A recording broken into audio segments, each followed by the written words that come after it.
Live from Fargo and serving you on TV, online, and on the go. This is Valley News Live at 5. Learning from your mistakes. Yesterday's confusion surrounding the first ever Blue Alert prompted those in charge to talk about what went wrong. Cell phones went off yesterday but didn't fully explain what prompted authorities to issue the alert.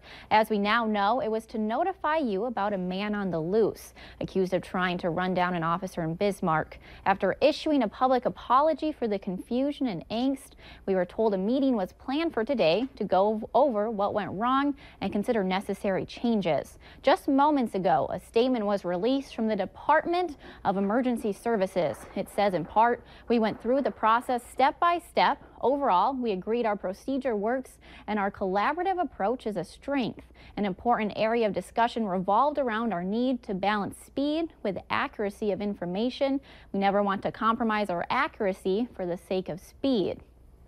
Representatives on hand today were from Bismarck PD, which called for the alert, the Highway Patrol and Bureau of Investigation, which okayed the move, and the Department of Emergency Services, which issued it. The agencies also plan to educate the public and media on alerts, strengthen and clarify their messaging, which they admitted in the case of the Blue Alert was vague and caused questions and confusion. We have more information about the Blue Alert and what North Dakota officials say about the first use of the system on our website, valleynewslive.com.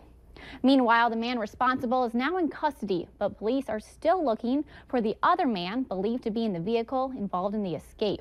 Ulysses Villalobos is being held in South Dakota jail without bond on a charge of fugitive justice. In court today, Villalobos waived his rights for extradition. That means he will be heading back to Burleigh County in North Dakota, where he'll face charges of attempted murder, simple assault, and fleeing a police officer. And we've been pretty lucky the past couple days with that warm weather. But Justin, how is our weekend looking?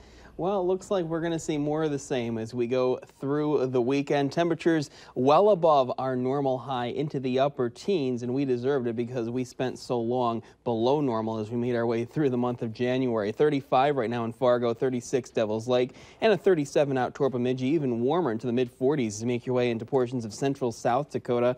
Now, wind speeds are mainly from the west. We are seeing winds 5 to 15 miles per hour. A nice warm flow. We actually saw some rain showers across the area as we made our way through the day.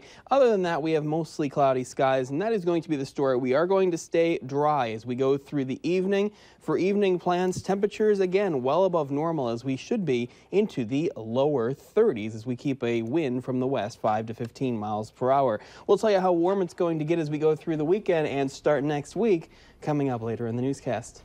Sounds good. Thank you, Justin. And we're getting new information tonight on a deadly crash in Grand Forks County yesterday morning. Authorities have now released the names of 2 North Dakota women that were killed in the crash near Thompson. North Dakota Highway Patrol says both victims were from Hatton, North Dakota. 59-year-old Lynette Gistabo and 97-year-old Alpha Flatten died after the head-on crash on Highway 15. They also say the women were residents of the Hatton Prairie Village Nursing Home, and the van they were riding in belonged to the home.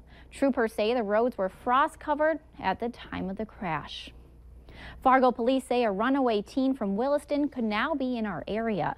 A picture of him is on your screen right now.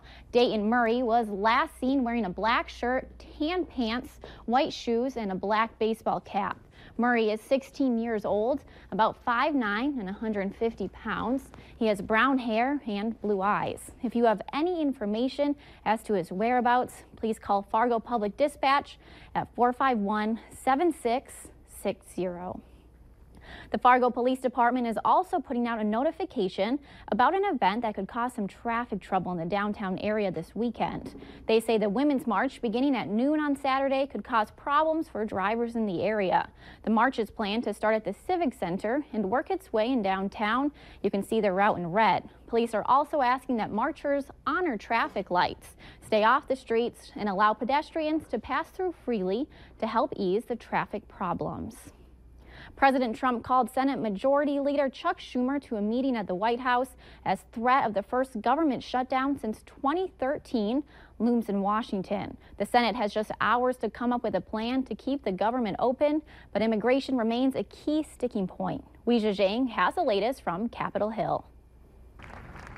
Mr. President, what are you doing to stop the shutdown? President Trump ignored questions about a looming government shutdown Friday, though his actions were loud and clear. The president invited Senate Minority Leader Chuck Schumer to the White House, hoping to strike an 11th-hour deal. We made some progress, but we still have a good number of disagreements. The motion to reconsider is laid upon the table. The Republican-led House passed a short-term bill late Thursday to keep the government open through February 16th, but Democrats are prepared to block it in the Senate. The bill keeps the federal government open. It extends the state children's health insurance program. This vote should be a no-brainer. But the measure does not include a fix for DACA, a program protecting young immigrants brought here illegally as children that President Trump is phasing out in March. Shame on the majority party, the Republicans, for saying that's the best they can do. The White House says the president is ready to sign the short-term bill should the Senate approve it. If it fails, both sides are ready to play the blame game. This is purely an attempt by the Senate Democrats in order to try and get a shutdown that they think this president gets blamed for. A Republican is in the White House.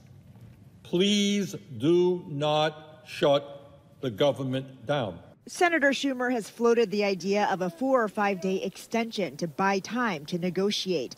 If Congress fails to find a solution, the shutdown will begin at midnight on the first anniversary of the president's term. Wei Zhejiang, CBS News, Capitol Hill. Senate Republicans need the support of at least 10 Democrats to avoid a shutdown if it happens.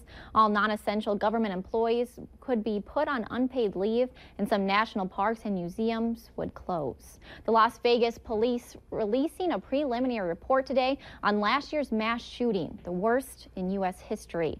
Clark County Sheriff Joe Lombardo released a report today about last October's mass shooting at the Mandalay Bay Casino Hotel, which left 58 people dead and hundreds more injured. Sheriff Lombardo said he's confident there was only one shooter, Stephen Paddock. Lombardo also said he doesn't anticipate any charges being filed against Paddock's girlfriend, Mary Lou Danley, who had previously been considered a person of interest in the case. We do not anticipate charges being brought forward against Mary Lou Danley.